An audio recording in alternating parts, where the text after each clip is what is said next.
Hi friends, welcome to Shailo's kitchen. நண்டு இகுரு எப்படி செய்து பார்க்கலாமா?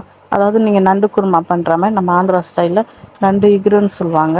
அதுக்கு இந்த மாதிரி நண்டை சுத்தமாக க்ளீன் பண்ணி எடுத்து கழுவி வச்சாச்சு. இப்போ இதுக்கு பெரிய வெங்காயம் ஒரு 4, சின்ன வெங்காயம் ஒரு 15, ஒரு 5 தக்காளி, இஞ்சி பூண்டு பேஸ்ட்டு, தேங்காய். நீங்கள் வீடியோ ஸ்கிப் பண்ணாமல் பாருங்கள், என்னென்ன போடுறேன்னு அதுலேயே நீங்கள் பார்த்துக்கலாம். வாங்க இப்போ இதுக்கு தேவையான மசாலா அரைச்சிக்கலாம். அதுக்கு ஒரு ஜாரில் நம்ம 2 ஸ்பூன் மிளகு சேர்த்துக்கலாம். அது கூடயே 1 ஸ்பூன் சோம்பு சேர்த்துக்கலாம். இதை பவுட்ரு பண்ணி அதோட நம்ம மிக்ஸ் பண்ண போகிறோம். இந்த நண்டு ஈக்கிறதுக்கு இது ரொம்ப இன்க்ரீடியன்ட், இது ரொம்ப டேஸ்ட்டாக கொடுக்கும். இது கூட சீரகம் 1 ஸ்பூன், கருவேப்பிலை சேர்த்துருக்கேன். இது குறப்பாக இருக்கும்போது நல்ல டேஸ்ட்டை கொடுக்கும். இப்போ கடாய் நல்லா காஞ்சதுக்கப்புறமா இதில் ஆயில் ஆட் பண்ணிக்கலாம். இப்போ உங்களுக்கு எவ்வளோ எண்ணெய் தேவையோ அந்தளவுக்கு சேர்த்துக்கோங்க. இப்போ நான் ஒரு 50 கிராம் கிட்ட ஆயில் சேர்த்துருப்பேன். இப்போ இதில் 1 ஸ்பூன் சோம்பு சேர்த்துக்கலாம். இதில் வேறு எந்த மசாலாவும் சேர்க்க போதில்லை, நம்ம சோம்பு மட்டும் 1 ஸ்பூன் சேர்த்துக்க போகிறோம். இப்போ ஒரு 15 சின்ன வெங்காயம் இதில் ஆட் பண்ணிக்கிறேன். ஏன் இந்த சின்ன வெங்காயம் போடணும்? நண்டுக்கு நம்ம சளி ஃபுல்லாக எடுத்துரும். இந்த சின்ன வெங்காயம் அதோட சேர்த்தோன்னா இன்னும் நம்மளுக்கு அந்த கோல்டுக்கு ரொம்ப நல்லது. அதனால் நம்ம இந்த சின்ன வெங்காயம் ஆட் பண்ணுறோம். இதை நல்லா வதக்கிடலாம். இது ஆயிலில் நல்லா அந்த கோல்டன் ப்ரௌன் வர்ற வரைக்கும் நம்ம லேசாக வதக்கிடணும்.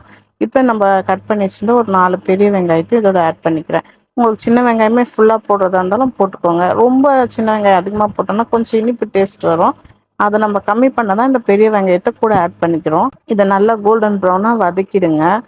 ரா ஸ்மெல் போகிற வரைக்கும் நம்ம இதை வதக்கிட்டு கண்ணாடி பதம் வந்ததுக்கப்புறமா இதில் இப்போ நம்ம கருவேப்பிலை சேர்த்துக்கலாம். இந்த கருவேப்பிலையோட நல்லா வதக்கிட்டு அதுக்கப்புறமா நம்ம இது கூட இஞ்சி பூண்டு பேஸ்ட்டு சேர்த்துக்கலாம். இந்த இஞ்சி பூண்டு பேஸ்ட் இதில் நான் ஆட் பண்ணிடுறேன்.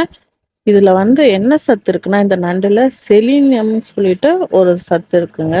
அதே மாதிரி காப்பரும் இருக்குது. இது நம்மளுடைய வாய் புண்ணு, குடல் புண்ணு இதெல்லாம் சீக்கிரம் சரியாக்குறது. நம்மளுக்கு இடுப்பு கை கால் வலி இருக்கிற டைமுக்கு இந்த நண்டு சூப் வச்சு சாப்பிட்டிங்கனாலாம் அவ்வளோ நல்லது. இந்த மாதிரி நண்டு அடிக்கடி நீங்கள் வாரத்துலையோ இல்லை மாதத்துக்கு செய்து கொடுத்தீங்கன்னா குழந்தைங்களுக்கு அவ்வளோ நல்லது, ஹெல்த் பெனிஃபிட்ஸ் இருக்குது. இப்போ இதில் நான் தேவையான அளவு உப்பு சேர்த்துருக்கேன். நீங்களும் உங்களுக்கு தேவையான அளவு உப்பு இதில் ஆட் பண்ணிக்கோங்க. நான் கல் உப்பு தான் சேர்த்துருக்கேன். இதை போட்டு நல்லா வதக்கிடலாம். இதில் ரொம்ப சூப்பரான புரோட்டீன் அதிகமாக இருக்குது. கால்சியமும் உங்களுக்கு அதிகமாக இருக்குது. கண் பார்வைக்கெல்லாம் ரொம்ப நல்லது. இது மாதத்தில் ஒன்ஸ் ஆச்சு இல்லை வாரத்தில் ஒரு வாட்டியாச்சு கம்பல்சரியாக அதை சேர்த்துக்கோங்க. இந்த சீ ஃபுட் அவ்வளோ ஒரு நிறைய ஹெல்த் பெனிஃபிட்ஸ் அதிகமாக இருக்குது. இதில் கால்சியம் எல்லாம் நம்மளுக்கு கொடுக்குது. அவ்வளோ ஒரு கால்சியம்மு நம்மளுக்கு சீ ஃபுட்டு. நம்ம எப்போ பார்த்தாலும் சிக்கன் மட்டன் அதுன்னு சாப்பிட்றதுக்கு இந்த மாதிரி சாப்பிட்லாம். இப்போ நான் ஒரு 4 தக்காளி கட் பண்ணி வச்சுருந்து இதில் ஆட் பண்ணிக்கிறேன். இதையும் நல்லா வதக்கிடணும். அந்த தோல் வெளில பிரிஞ்சு வர அளவுக்கு ஆயிலே நல்லா டீப்பாக நல்லா வதக்கி எடுத்துக்கலாம். இதை ரொம்ப குயிக்காக இதை ரெடி பண்ணிடலாம். இதை சப்பாத்தி எல்லாத்துக்குமே, இட்லி தோசை எல்லாத்துக்குமே இதை வச்சு சாப்பிட்லாம். அவ்வளோ டேஸ்ட்டாக இருக்கும். இப்போ நல்லா இதை ஆயிலில் வதக்கி எடுத்துட்டு இப்போ இது கூட நம்ம அரைச்சி வச்சோம் பார்த்தீங்களா, சோம்பு சீரகம் மிளகு இது எல்லாத்தையும் நம்ம இதில் போட்டு வதக்கிடலாம். அந்த மசாலா பவுட்ரு போட்டாச்சு. இப்போ நம்ம கழுவி வச்ச சுத்தமாக அந்த நண்டை இதில் சேர்த்துடலாம். நண்டை அதிகமாக கழுவக்கூடாது. உடச்சி ஒன்ஸ் அதை கழுவிட்டோன்னா அந்த உள்ளே இருக்க அந்த ஜூஸ் எல்லாம் நம்மளுக்கு தேவை. அதனால் நல்லா க்ளீனாக ஒன்ஸ் கழுவி எடுத்துடுங்க அதை. இப்போ இது கூட தனியா ஒரு 2 ஸ்பூன் தனியா சேர்த்துக்கோங்க. இப்போது மிளகாத்தூள் பெரிய டேபிள் ஸ்பூன் இதில் ஒரு 2 ஸ்பூன் ஆட் பண்ணியிருக்கேன். அப்புறம் மஞ்சத்தூள் தேவையான அளவு மிளகாத்தூள் நீங்கள் சேர்த்துக்கோங்க. பத்தலைன்னா இன்னும் 1 ஸ்பூன் கூட நம்ம ஆட் பண்ணிக்கலாம். நான் இன்னும் எக்ஸ்ட்ரா 1 ஸ்பூன் இதில் ஆட் பண்ணியிருக்கேன். பட் ஆனால் வீடியோவில் நான் இதில் போடல. இப்போ இதில் தண்ணி கூட கொஞ்சம் சேர்த்துடலாம். ஏன்னா நம்மளுக்கு நல்ல காரசாரமாக இருந்தால் தான் அந்த மூக்கில் தண்ணி எல்லாம் வடியும். நம்மளுக்கு மண்டையில் இருக்க நீர் எல்லாத்தையுமே இப்போ பாருங்கள், இது நல்லா வேக விட்டுடலாம். நண்டு நல்லா வெந்து வரட்டும். அதுக்குள்ளே நம்ம ஒரு ஜாரில் தேங்காய் சேர்த்துருக்கோம். ஒரு 6 முந்திரி சேர்த்துருக்கேன். கொஞ்சோண்டு கசகசா சேர்த்து இந்த மாதிரி நைஸ் பேஸ்ட்டாக அரைச்சி எடுத்துகிட்டு வந்துடலாம்.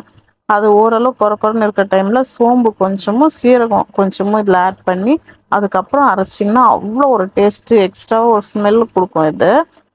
இந்த பாருங்கள், இந்தளவுக்கு நல்லா வெந்து ஒரு திக்னஸ் பதம் வந்திருக்குது. இன்னும் லைட்டாக அதை கொஞ்சம் வெந்ததுக்கப்புறமா நம்ம அந்த அரைச்சி வச்ச தேங்காவை இதில் ஆட் பண்ணிக்கலாம். இன்னும் கொஞ்சம் வேகணும் இது. இப்போ அது வெந்து இந்த மாதிரி உங்களுக்கு பாருங்கள் நல்லா அந்த குழம்பு திக்னஸ் வந்ததுக்கு அப்புறமா இப்போ நம்ம அரைச்சி வச்ச தேங்காவை இதில் ஆட் பண்ணிடலாம். இப்போ நம்மளுக்கு சூப்பரான அந்த நண்டு இகுர் ரெடி ஆயிடுச்சு. அவ்வளோதான். இது நல்லா இன்னும் ஒரு கொதி வரணும். அந்த கொதி வர வரைக்கும் நம்ம விடலாம்.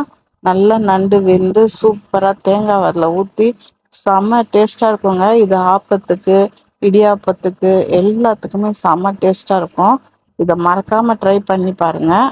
இப்போ இதில் பெப்பர் தூள் ஆட் பண்ணிக்கிறேன். உங்களுக்கு காரம் போதும்னா நீங்கள் கம்மி பண்ணிக்கோங்க. பட் நல்லா அந்த சளி நம்மளுக்கு உடம்புலேருந்து அந்த சளியெல்லாம் வெளில எடுக்கணும்னா இந்த மாதிரி அந்த பெப்பர்லாம் சேர்த்து காரசாரமாக அந்த நண்டை நம்ம சாப்பிட்டோம்னா தான் நல்ல ஒரு சூப்பராக இருக்கும். இப்போ நல்ல அந்த நண்டு ஈகர் ரெடி ஆயிடுச்சு. செமையாக நம்ம இதில் கொத்தமல்லியை தூவி நம்ம ரெடி பண்ணிக்கலாம். மறக்காமல் ஷைலோஸ் கிச்சனை சப்ஸ்கிரைப் பண்ணிக்கோங்க, லைக் பண்ணிக்கோங்க, ஷேர் பண்ணிக்கோங்க. நம்ம வீடியோ பார்க்குற எல்லாருக்குமே ரொம்ப தேங்க்ஸுங்க. இப்போ நம்மளுடைய சூப்பரான நண்டு இகுரு ரெடி ஆயிடுச்சு. இப்போ நம்ம இதை சர்வ் பண்ணிடலாம். இது நம்ம லஞ்ச் பாக்ஸ் ரெசிபிலையும் வருங்க. வீடியோவை மிஸ் பண்ணாமல் பார்த்துக்கோங்க. செம்ம சூப்பரான நண்டு இகுரு ரெடி ஆயிடுச்சு. செம்ம டேஸ்ட்டே எம்மியாக இருக்கும். பட் நான் ரைஸோடு இதை வச்சு போடலை. ஏன்னா நம்ம லஞ்ச் பாக்ஸ்க்கு அந்த ரைஸ் வைக்கிறதுனால நான் அவாய்ட் பண்ணிட்டேன். பட் சூப்பராக இருக்கும். அதை எடுத்து சாப்பிட்டு பார்த்தீங்கனால செம்ம எம்மியாக இருக்கும், டேஸ்ட்டாக இருக்கும். இதில் லேசாக இந்த கொத்தமல்லி அப்படி தூவி இதை நம்ம சர்வ் பண்ணோன்னா அவ்வளோ செம்ம டேஸ்ட்டாக இருக்கும். மறக்காமல் ஷைலோஸ் கிச்சனை சப்ஸ்கிரைப் பண்ணிக்கோங்க, லைக் பண்ணிக்கோங்க, ஷேர் பண்ணிக்கோங்க. அப்படியே நம்ம லஞ்ச் பாக்ஸ் வீடியோவையும் கொஞ்சம் மறக்காமல் பார்த்துட்டு ஒரு லைக் அண்ட் சப்ஸ்கிரைப் பண்ணிடுங்க. பாய். நெக்ஸ்ட் வீடியோவில் பார்க்கலாம்.